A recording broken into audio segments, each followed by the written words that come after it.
I am Amanda, 28 years old, and I never thought my wedding day would begin with financial terrorism.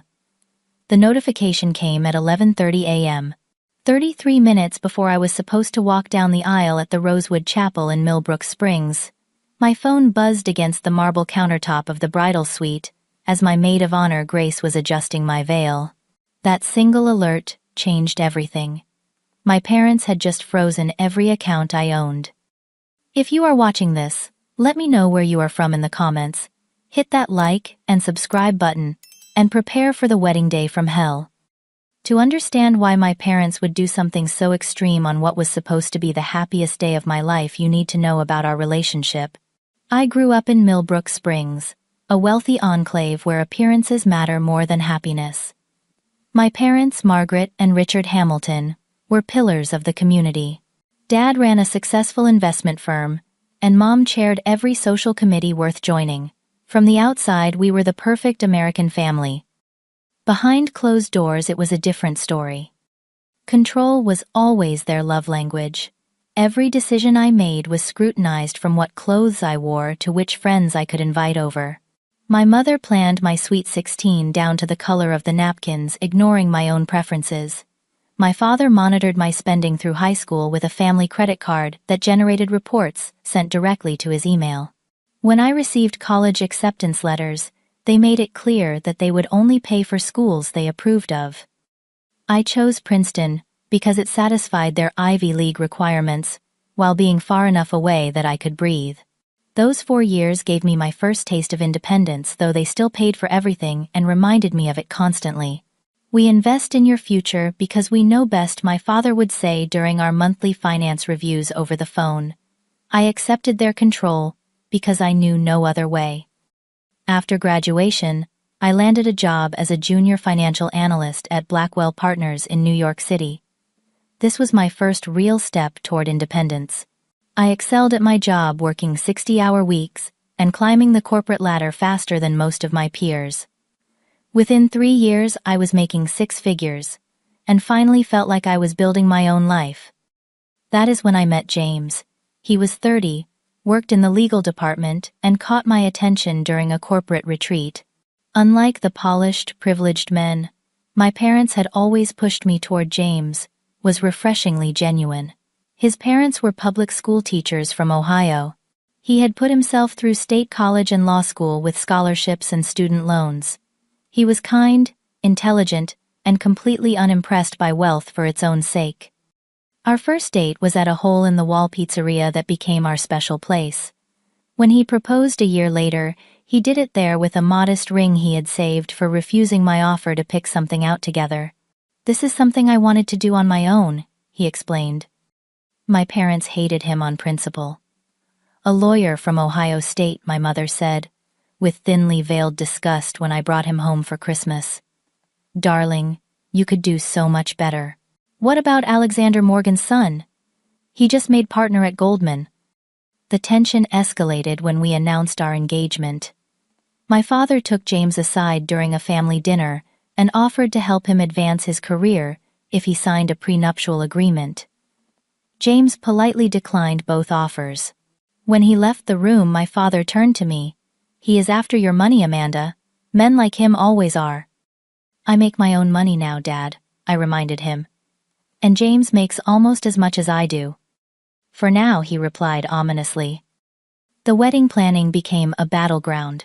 My parents insisted on paying, which I initially refused. "We can handle it ourselves," I told them. But they persisted, and I eventually gave in, after my mother tearfully accused me of denying her the joy of planning her only daughter's wedding. That was my first mistake. Every decision became a negotiation. The venue had to be the Rosewood Chapel, where generations of local elite had married. The guest list expanded to include business associates and social connections I barely knew.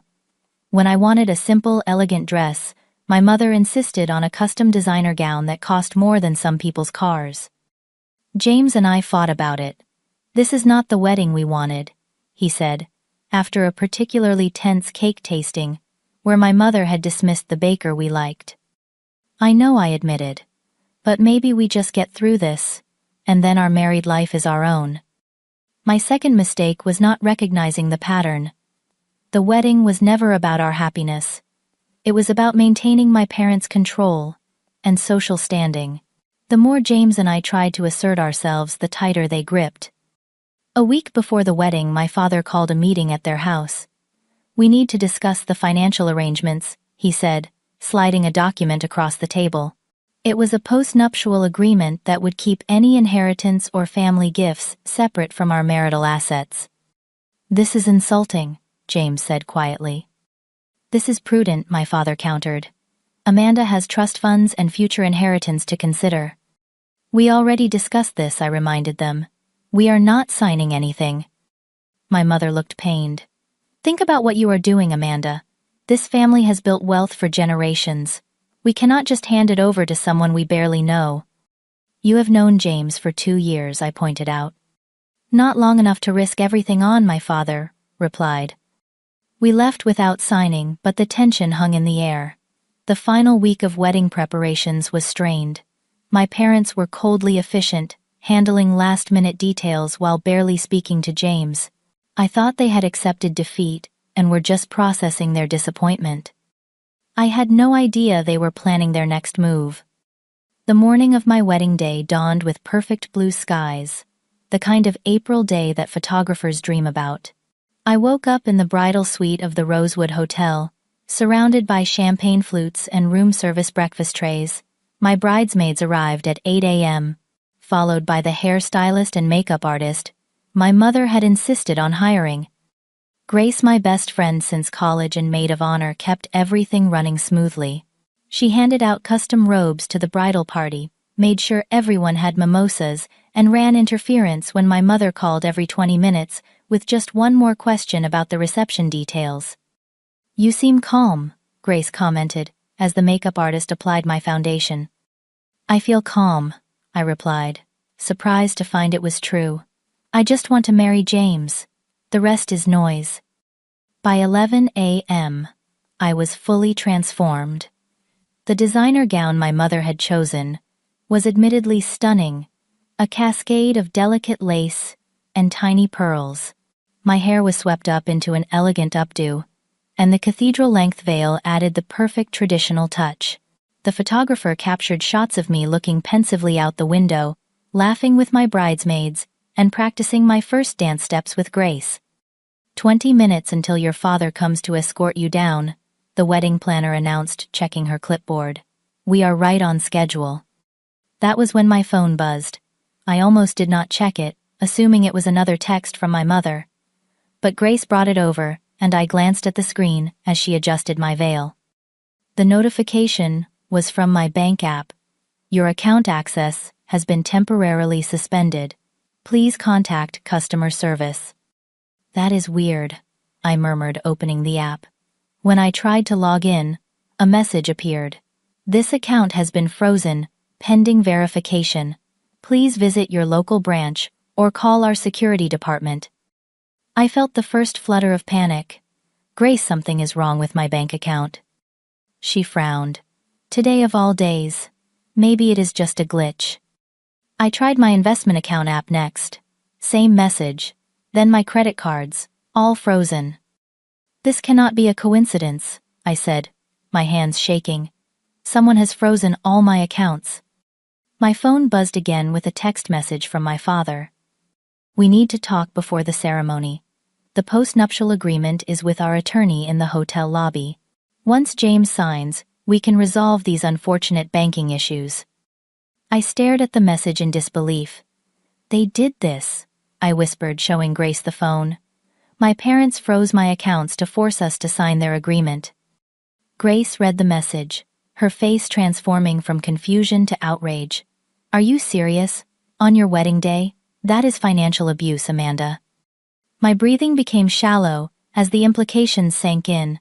Not only had they frozen my main accounts, but also my backup savings, and even my credit cards. This was not an impulsive act. They had systematically cut off every financial resource I had on my wedding day, 30 minutes before I was supposed to walk down the aisle. "Call the bank," Grace urged, already dialing James on her phone. The customer service representative confirmed my fears. Yes, Miss Hamilton, your accounts have been temporarily frozen at the request of the secondary account holders, pending resolution of a security concern. Secondary account holders. My parents are not on my accounts, I protested. According to our records, Margaret and Richard Hamilton are listed as security contacts with temporary freeze authorization on these accounts. I felt sick. I had signed those forms years ago, when I opened my first accounts in college, never thinking they would use this power. I had never updated the authorizations even after becoming financially independent. This is my money. I earned it. I told the representative, tears threatening to ruin my carefully applied makeup. I understand your frustration, but I cannot lift the freeze without proper authorization. You would need to visit a branch with identification. It is my wedding day. The banks are closed tomorrow. This cannot wait. I apologize for the inconvenience, but there is nothing I can do over the phone. I hung up as James burst into the bridal suite, still adjusting his tie. He looked alarmed but determined. Grace called me. What is happening? He asked, taking my hands. My parents froze all my accounts, I explained, showing him my father's text. They are trying to force us to sign their postnuptial agreement. James read the message, his jaw tightening. This is unbelievable. They are holding your money hostage. All of it. My checking, savings, investments, even my credit cards. Can they legally do that? Apparently they have some kind of security authorization I never removed from when I was in college. James paced the room, his hands clenched. So what are they expecting? That I will just sign away your financial independence to get the wedding back on track? Our wedding is in 30 minutes, James. What are we going to do? He took a deep breath. We need to call them. My mother answered on the first ring, as if she had been waiting. Amanda. Is James with you? How could you do this? I demanded, putting the phone on speaker. You froze my accounts on my wedding day. We did what was necessary, my father's voice cut in. He must have been right beside her. This family has certain standards that must be maintained. Standards. You are committing financial abuse. Do not be melodramatic, Amanda, my mother replied coolly. This is about protecting the family assets. You have been unreasonable about this simple request. A postnuptial agreement, the week of our wedding, was not a simple request, James interjected. And this is not how reasonable people negotiate. We have the family's best interests at heart, my father insisted. Sign the agreement, and we can proceed with the ceremony as planned. The accounts will be unfrozen immediately. And if we do not? I asked, already knowing the answer. Then, I suggest you start explaining to 200 guests why there will not be a wedding today. The rosewood requires final payment before the ceremony, which has not yet been made. The caterers and florists are waiting for the same. Without access to funds, I do not see how you can proceed. The calculated cruelty of their plan hit me full force. They had timed this perfectly, waiting until the last possible moment when I would have no recourse.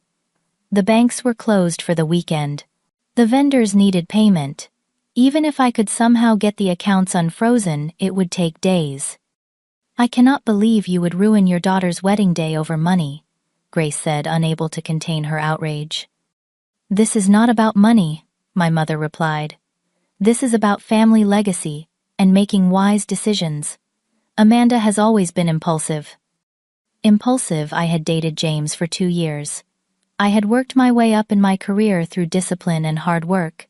Yet they still saw me as a child, incapable of making my own choices. We are not signing anything, I said, firmly finding strength in my anger, and we are getting married today with or without your money. I hung up before they could respond, then burst into tears. My perfect day was collapsing around me, and I had no idea how to fix it. The bridal suite fell silent, except for my muffled sobs. James knelt in front of me, taking my hands in his. Amanda, look at me, he said gently. We have options. What options? I asked, mascara tracking down my cheeks. They have cut us off completely. The venue needs to be paid. The caterers need to be paid. Even the florists are waiting for their final payment. Money is just money, James said firmly. We can figure this out. Grace was already on her phone. I am checking my accounts now. I can transfer some emergency funds. Rachel, my bridesmaid from work, joined in. I have about 5,000 in savings.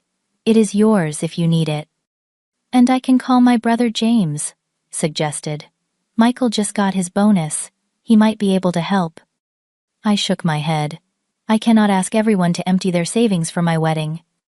Our wedding, James corrected. And you are not asking. We are offering. My phone buzzed again. A text from my father. The attorney is waiting in the lobby. You have 20 minutes to make the right decision. I showed James the message, and something shifted in his expression. The calm, reasonable lawyer was replaced by someone fiercely protective. This ends now, he said, standing up. We need to talk to them face to face. Now. We are supposed to be getting married in less than 30 minutes. Better to delay 20 minutes than start our marriage with this hanging over us. He was right. I nodded, and Grace helped me arrange my dress so I could move through the hotel corridors without tripping. The four of us made our way to the elevator, an odd procession of formal wear and grim expressions. My parents were in the lobby bar with a silver-haired man I recognized as their attorney, Frederick Patterson. They looked surprised to see us, as if they had expected me to simply cave to their demands. Amanda, my mother gasped, you should not be down here. It is bad luck for the groom to see the bride before the ceremony. I think that ship has sailed, I replied coldly. What you have done goes beyond bad luck. My father straightened his already perfect tie. We are simply trying to protect you. By sabotaging my wedding day. By holding my own money hostage. The money is just leverage, he explained, as if discussing a business deal. Once the agreement is signed, everything goes back to normal. James stepped forward. Mr. and Mrs. Hamilton, I have respected you both, for Amanda's sake, despite your obvious disdain for me, but this crosses every line of decency. Young man, my father began, but James cut him off. I am not interested in your money. I have never been interested in your money. I love your daughter. That is all. But what you have done today shows that you do not love her. You love control. My mother flinched. How dare you? Everything we have done has been for Amanda. Really, I interjected, was humiliating me on my wedding day for me, was threatening to ruin the biggest day of my life for me. Frederick Patterson cleared his throat. Perhaps we should all calm down and discuss this rationally. There is nothing rational about financial extortion, Grace said. This is a family matter, my father replied dismissively. No, I said, finding my voice growing stronger. This is my life, my money that I earned, my wedding day that you are destroying. I turned to the attorney. Mr. Patterson, as a lawyer, are you comfortable being part of what amounts to financial coercion? He had the decency to look uncomfortable. I simply prepare the documents as requested by my clients. Well, your clients are using those documents to commit emotional and financial abuse, James stated, which I would be happy to discuss with the State Bar Association. Frederick paled slightly. Richard, perhaps we should reconsider the timing of this discussion. My father waved him off. Amanda knows what she needs to do. Sign the papers and the wedding proceeds as planned. I looked at my parents, these people who had raised me, who had in their own twisted way, tried to give me the best of everything. In this moment I saw them clearly, for perhaps the first time. They would never change. No amount of success or happiness on my part would convince them that I could make my own decisions. No, I said quietly. I will not sign anything, and we are still getting married today. Do not be ridiculous, my mother hissed. How will you pay for everything? The final balances are due now. We will figure it out, James said, putting his arm around me. Without your help. Then you will have no wedding, my father declared. The rosewood will not proceed without payment. The caterers will pack up and leave. Then we will get married somewhere else, I decided in that moment. With the people who actually care about us. I turned to leave, but my father called after me. If you walk away now, there will be consequences, Amanda. Financial consequences you cannot imagine. I stopped and faced him one last time. I already paid the ultimate price for your love, Dad. I almost lost myself. I will not lose James, too. Back in the bridal suite, the wedding planner was in full panic mode. The ceremony was supposed to start 5 minutes ago. The guests are seated. The musicians are playing the prelude music. What is going on? I took a deep breath. We need to make some changes. The Rosewood Chapel is no longer available. Her eyes widened. What? But everything is set up. The flowers, the altar arrangements, I know, I interrupted. But we need a new plan. Right now. James was already on the phone with his brother Michael explaining the situation. Grace was contacting the bridesmaids and groomsmen. Rachel was searching for alternate venues on her phone. The park, she suggested. Millbrook Springs Park has that beautiful gazebo by the lake. It is public property. They cannot stop us from getting married there. In April, without a reservation, the wedding planner protested. Do you have a better idea? I asked. She thought for a moment, then her professional instincts kicked in. Let me make some calls. I know the manager at the Grand Terrace restaurant overlooking the park. They have a private garden that might work for the ceremony. The reception would be smaller, but they could probably accommodate about 50 people on short notice. Do it, I authorized. James finished his call with a relieved smile. Michael is transferring $10,000 to my account right now. It should clear within the hour. That should cover the immediate expenses. And I can advance another $5,000 on my credit card, Grace added. The wedding planner was already in planning mode. We will need to inform the guests of the change in venue. The florist can transport the essential arrangements. The photographer needs to be redirected. What about the cake? Rachel asked. The baker is a friend of mine, the planner replied. She will help us. Within 20 frantic minutes, a new plan emerged from the chaos. The ceremony would take place at the Grand Terrace Garden at 3 p.m., delayed by 2 hours. The reception would follow immediately in their main dining room. Scaled down, but still elegant. The wedding party would inform guests personally about the change. James looked at me. Are you sure about this? We could postpone, do this right another time. I shook my head. I am not letting them win. We are getting married today. Word spread quickly through the Rosewood Chapel. Guests whispered among themselves as the bridal party explained that the ceremony had been moved. My parents remained seated in the front row, stone-faced, as people began gathering their things and checking the new address on their phones. What happened? I overheard one of my mother's friends asking her. Amanda had a last-minute change of heart about the venue, my mother replied smoothly. You know how young brides can be, so impulsive. I bit my tongue and focused on the task at hand. The wedding party caravaned to the Grand Terrace, bringing whatever decorations we could salvage. The restaurant staff scrambled to arrange chairs in their garden, which was fortunately in full spring bloom. The florist arrived with the ceremony arch and essential arrangements, setting them up with impressive speed. My dress, which had seemed so perfect in the elegant Rosewood Chapel, now felt excessive in this simpler setting. But as I waited in the restaurant's small office that was serving as our makeshift bridal suite, I found I did not care anymore. Your makeup needs touching up, Grace said, gently dabbing at the tear stains on my cheeks. Does it matter? I asked. Yes, she said firmly. Because this is still your wedding day, and you are still marrying the man you love. The rest is just decoration. She was right. I took a deep breath and let her fix my makeup. The upheaval had stripped away all the superficial concerns that had consumed the past year of planning. The color-coordinated napkins, the custom table numbers, the precisely timed sparkler exit no longer mattered. What remained was the essential truth: I loved James, and I wanted to marry him. At precisely 3 p.m., The small string quartet that had followed us from the rosewood began playing. The garden doors opened, and I saw James waiting beneath a rose-covered arch. Only about 60 guests had made the transition to the new venue. My parents were notably absent. With no one to walk me down the aisle, I began the walk alone, but before I had taken 3 steps, Grace moved to my side. "No one walks alone on their wedding day," she whispered, linking her arm with mine. Rachel joined on my other side, and together, my bridesmaids escorted me toward my future husband. The guests rose smiling with tears in their eyes.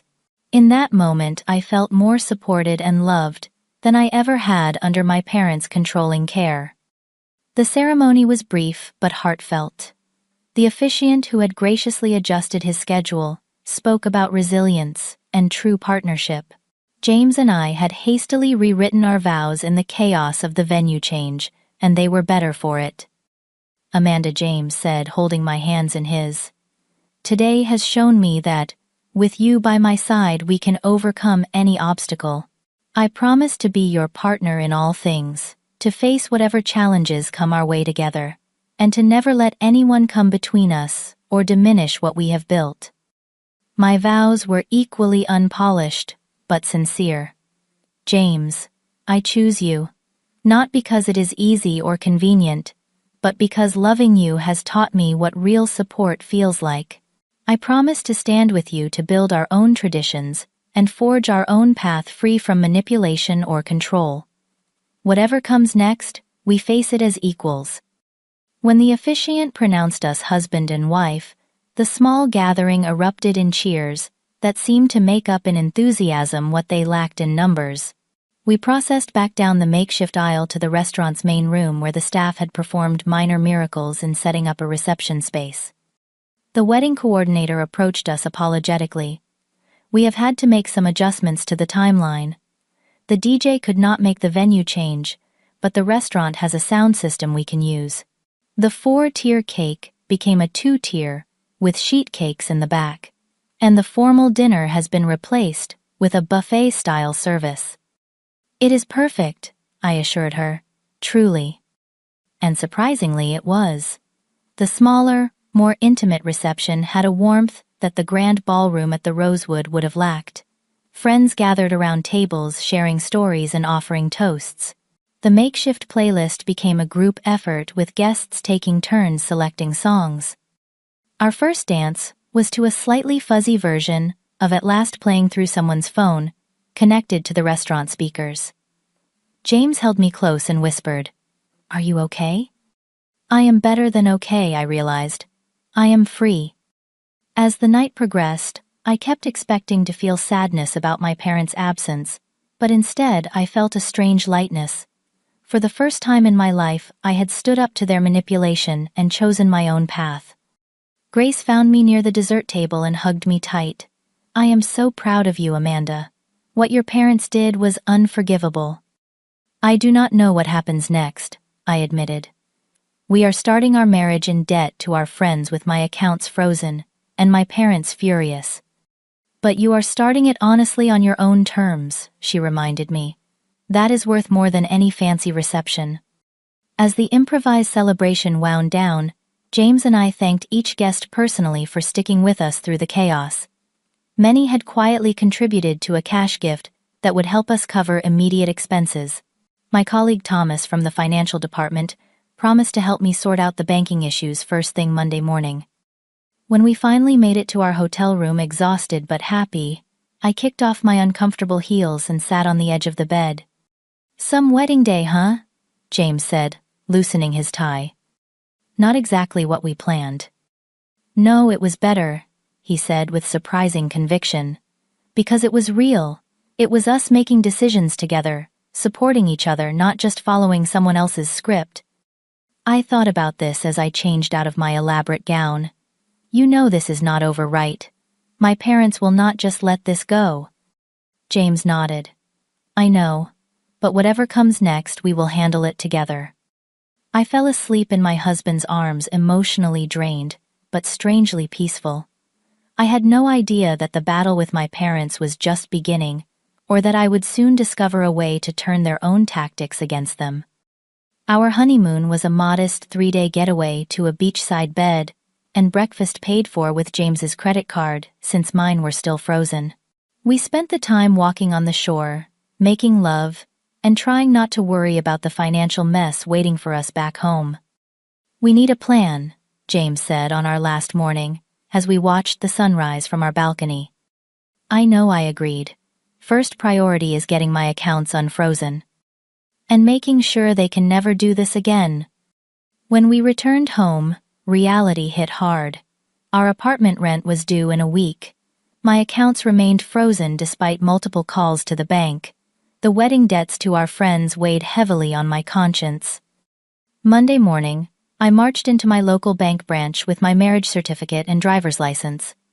"I need to speak to the manager about unauthorized freezes on my accounts," I told the teller. The manager, a sympathetic woman named Patricia, reviewed my documents and frowned. "This is unusual. The security freeze was initiated by secondary signatories." "My parents," I explained. "Who should not have that authority over my adult accounts?" She typed something into her computer. "It appears they were added as security contacts with temporary freeze authorization when the accounts were first opened. When I was 18, I confirmed. I never removed them because I did not know I needed to." Patricia nodded understanding. "Unfortunately, removing the freeze requires either their authorization or a court order establishing financial independence." "Court order," I repeated, dismayed. "That could take weeks." "I am afraid those are the procedures for security holds of this nature." I left the bank feeling defeated. James met me for lunch, his expression hopeful until he saw my face. "No luck?" he asked. "They need a court order, or my parents' permission," I explained, "neither of which we can get quickly." James, ever practical, outlined our immediate options. We would live on his salary and credit cards until we could resolve the situation. His brother Michael had generously converted his wedding contribution into a gift rather than a loan. We would be tight financially, but we could manage. "We need legal help," he said. "I know some good attorneys at the firm who specialize in family financial disputes." "We cannot afford legal fees right now," I reminded him. "We will figure it out. Maybe someone can take the case pro bono or on contingency." I nodded, but my mind was already working on another angle. I had worked in financial services for years. There had to be something I was missing, some leverage I could use to resolve this quickly. That evening, I was sorting through old financial documents in our apartment when I found a folder labeled Family Financial Planning. Inside were statements from various investment accounts, including my parents' retirement funds. I had almost forgotten that 3 years earlier my father had added me as an authorized financial advisor on their accounts, proud that his daughter was following in his footsteps. "For peace of mind," he had said. "In case anything happens to us, you will have access to manage things." At the time, I had seen it as a rare sign of trust. Now I wondered if it could be the key to resolving our standoff. I called my colleague Thomas, who specialized in high-net-worth account management. "If someone is an authorized financial advisor on an account, what exactly can they do?" I asked hypothetically. "Depends on the authorization level," he explained. "Usually they can view balances, make investment decisions, and in some cases place temporary holds for suspicious activity." "Suspicious activity," I repeated, "like unusual withdrawal patterns or potential fraud." "Exactly. It is a protective measure for clients." I thanked him, and hung up, my mind racing. I had never considered using my authorization on my parents' accounts. It had seemed like a formality, a symbolic gesture of family trust. But they had violated that trust in the most public, humiliating way possible. The next day I did more research. My parents had been planning this financial ambush for weeks, maybe months. They had systematically ensured they had freeze authorization on all my accounts. What I had thought was parental concern over the years was actually a carefully maintained system of financial control. More disturbing was what I discovered when I accessed their account information using my advisor credentials. They had been moving substantial assets around in the weeks before my wedding. Large sums had been transferred to offshore accounts. Their will had been updated to place most of their estate in trusts, with strict conditions. I found draft emails to their attorney, discussing how to protect family assets from potential claims after my marriage. They had been preparing to cut me out completely if I did not comply with their demands. James found me at the kitchen table surrounded by printouts, my laptop open to financial records. "What is all this?" he asked. "Evidence," I replied. "My parents have been planning this for months, and I found something else.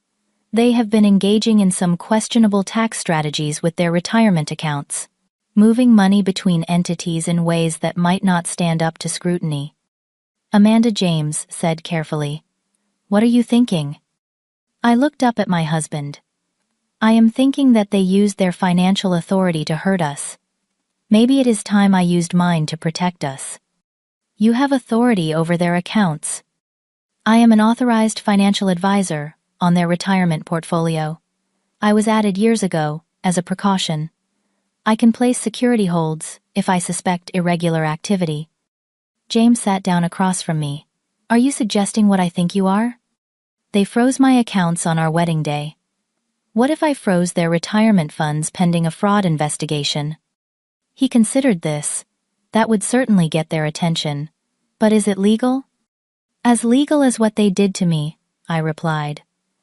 "I have legitimate concerns about their recent account activities. The offshore transfers, the timing of their asset movements. As a financial professional, I could argue I had a duty to flag suspicious patterns." "This is a serious step," James cautioned.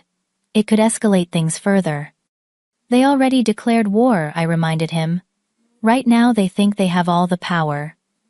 This would level the playing field for negotiation." We discussed the implications late into the night. The risks were significant.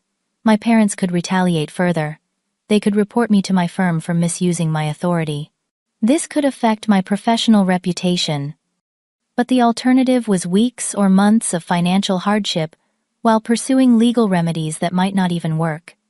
My parents had shown they were willing to use money as a weapon. Perhaps the only language they would understand was having their own tactics turned against them. The next morning, I made my decision. Using my advisor credentials, I submitted a formal security hold request on my parents' primary retirement accounts, citing unusual transfer patterns and potential tax irregularities requiring review.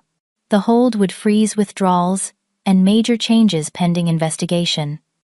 I attached documentation of the recent offshore transfers and excerpts from their emails, discussing asset protection strategies that skirted tax regulations. It was all factual, though. The context was carefully framed to raise red flags in the compliance department. Within hours, the automated system confirmed the security hold had been placed. My parents' retirement accounts, representing over 70% of their liquid wealth, were now frozen pending review. I then called the family attorney, Frederick Patterson. "Mr. Patterson, this is Amanda Hamilton. Well, Amanda Carter now. I need to schedule a meeting with my parents as soon as possible." "Regarding what matter?" he asked cautiously. "Regarding the mutual financial holds that seem to be affecting both my accounts and their retirement funds," I replied evenly. "I believe we can reach a resolution beneficial to all parties." There was a long pause. "I will check their availability and call you back." An hour later, we had a meeting scheduled for the following morning at Patterson's office. James would accompany me, and we would bring copies of all the documentation I had gathered.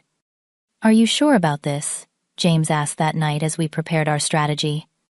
"I have never been more sure of anything," I replied. "For the first time in my life, I am fighting back on equal terms." The offices of Patterson, Roberts and Klein occupied the top floor of a sleek downtown building. We arrived 15 minutes early, professionally dressed, and carrying a leather portfolio containing our documentation. James, in his best suit, looked every bit the corporate attorney. I had chosen a conservative black dress and pearl earrings, projecting confidence and seriousness. "Remember the plan," James whispered, as the elevator ascended.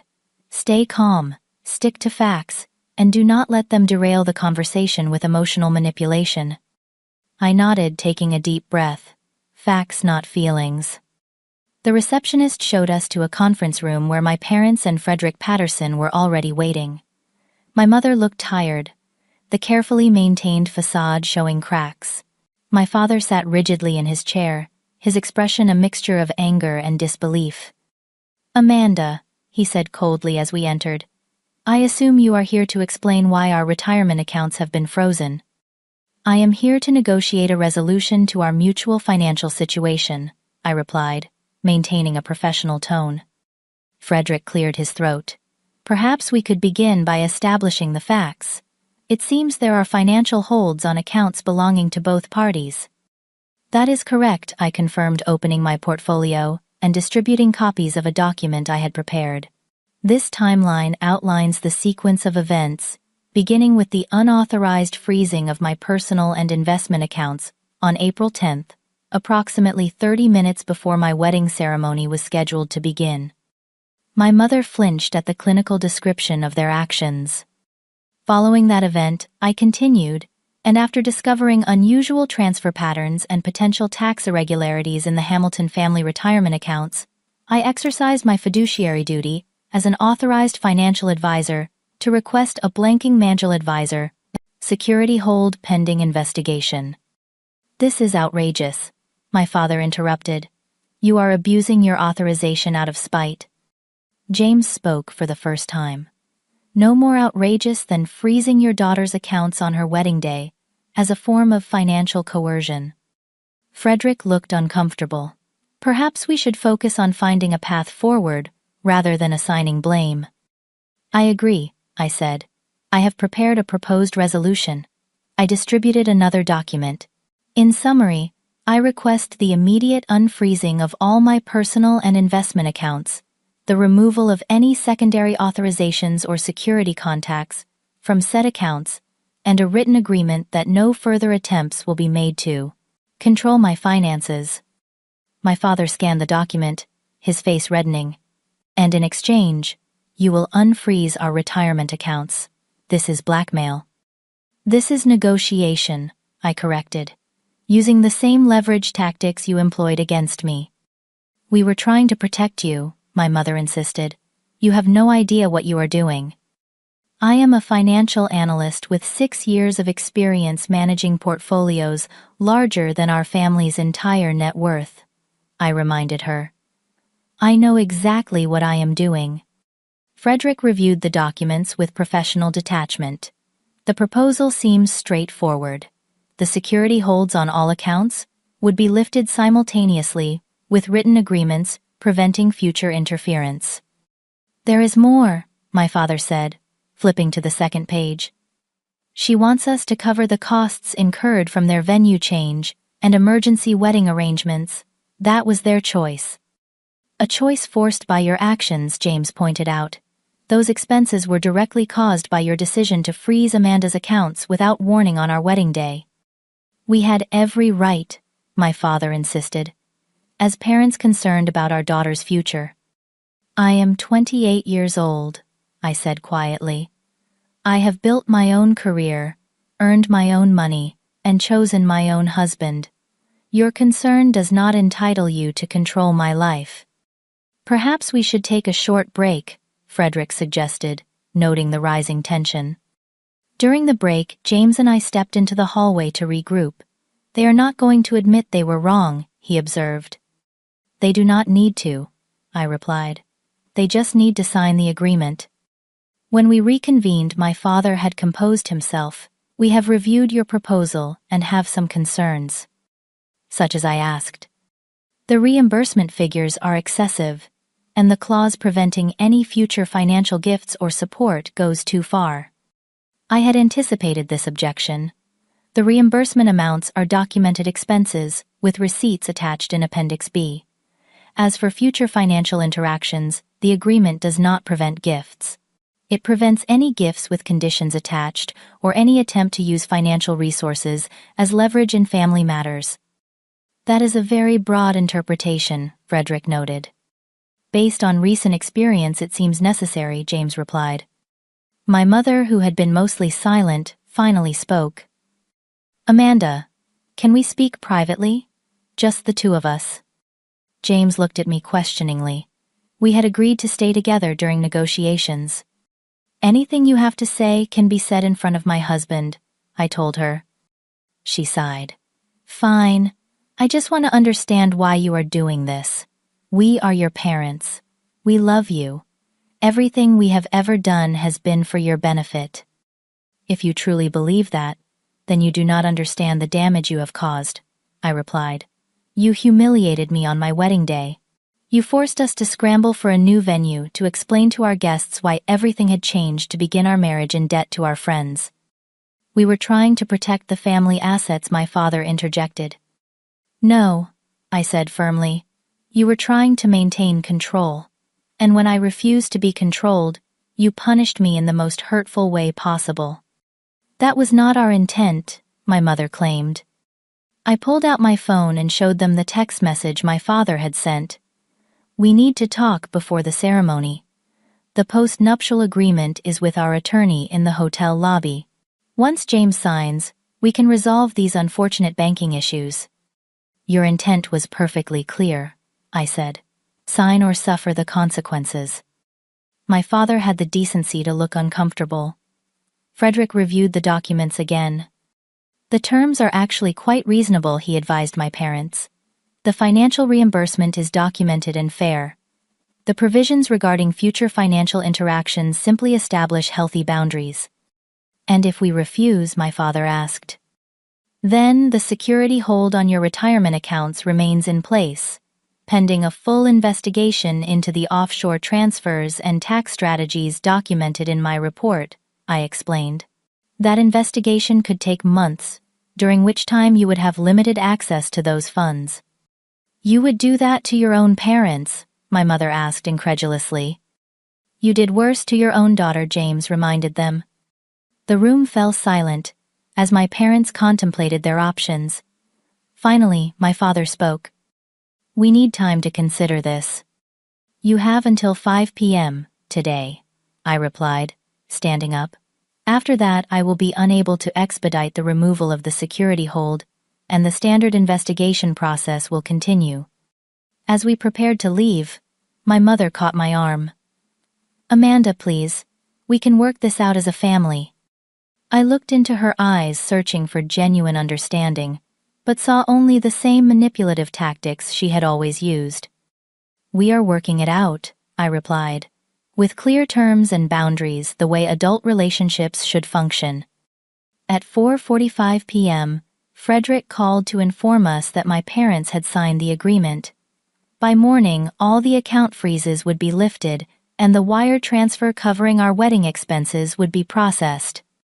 "Your parents wanted me to convey that they hope you will reconsider the restrictions on future financial interactions," he added. "The agreement allows for gifts and support freely given," I reminded him. "It only restricts those with strings attached." "I understand," he replied. "For what it is worth, I believe this resolution is for the best. Financial coercion within families rarely leads to healthy relationships."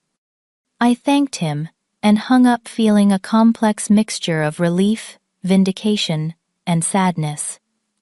James found me staring out our apartment window. "They signed?" he asked. I nodded. "It is over. At least this battle." He wrapped his arms around me. "How do you feel?" "Honestly, I do not know. Part of me is proud for standing up to them. Part of me is sad that it came to this." "That is understandable," he said. "They are still your parents." "Yes," I agreed, "but our relationship will never be the same." True to the agreement, my accounts were unfrozen the next morning. The reimbursement for our wedding expenses arrived shortly after, allowing us to repay our friends and clear the emergency debt we had accumulated. I immediately removed my parents as security contacts on all my accounts and updated my financial documentation to prevent any future unauthorized access. For the first few weeks after our confrontation, communication with my parents was limited to terse text messages confirming the execution of our agreement. My mother sent occasional tentative invitations to lunch or family dinners, which I politely declined. I needed time and space to process the enormity of what had happened. James never pressured me one way or the other. "Whatever relationship you want to have with them going forward is your decision," he said. "I will support you either way." 2 months after our wedding, I agreed to meet my parents at a neutral location, a quiet restaurant, halfway between our apartment and their home. The tension was palpable as we sat across from each other, making awkward small talk about the weather and local news. Finally, my father cleared his throat.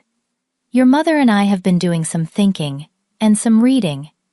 We found a family therapist who specializes in financial control issues." This was not what I had expected. "You are seeing a therapist."